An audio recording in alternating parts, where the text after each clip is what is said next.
What's one promise you've kept that made everyone mad? I promised my daughter she could shave her head if she wanted. She was 15 when she first asked. I was brushing her long brown hair before school, the same morning routine we'd had for years. "Oh, can I shave my head?" she asked suddenly. I stopped the brush mid-sweep. "Why would you want to do that?" She shrugged. "Aiden in my class did it and it looks great and I hate having to brush my hair every day." Instead of saying no right away, like most parents would, I thought about it. It was her hair. It was her choice. So I told her, "If you still want to shave your head in 3 months, we'll do it." I figured she'd forget. Most 9-year-olds change their minds about everything on a weekly basis. But 3 months later, at the last minute, she reminded me of my promise. I told her to wait another 3 months. "If you still want to, then we'll do it." She agreed, and I was sure that this phase would pass. 6 months after the initial request, she brought it up again, this time with research. She printed out an article about hair donation. She found pictures of women with shaved heads who looked confident and strong. "Dad, it's been 6 months, she said, setting her research folder on the kitchen table. "I still want to do this." I was cornered by my own promise, so I added one more condition. "If you still want to do this when school lets out for summer, we'll do it." That gave me another 3 months, and I was sure she'd change her mind.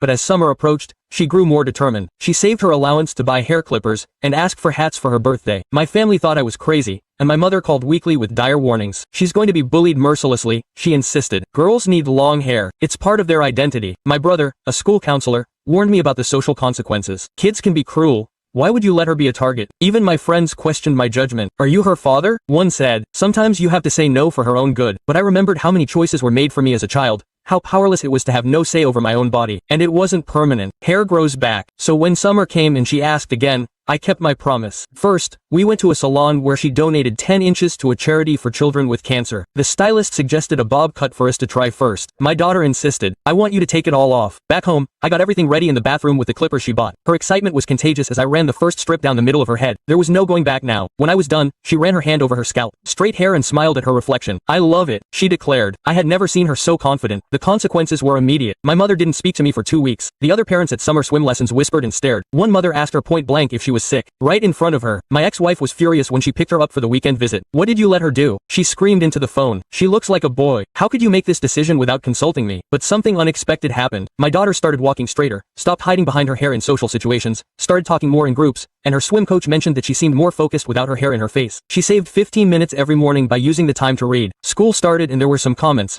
but she handled them with surprising maturity. "It's just hair," she said with a shrug. "It'll grow back if I want it to, but for now, I like it." Quote, she kept her hair shaved for 8 months before deciding to grow it out, and now she sports a short pixie cut that she maintains herself. People still mention it sometimes, like I let my daughter shave her head. They say I should have protected her from herself, but they didn't see how keeping that promise taught her something much more valuable than avoiding certain looks. That her body is hers and her voice matters.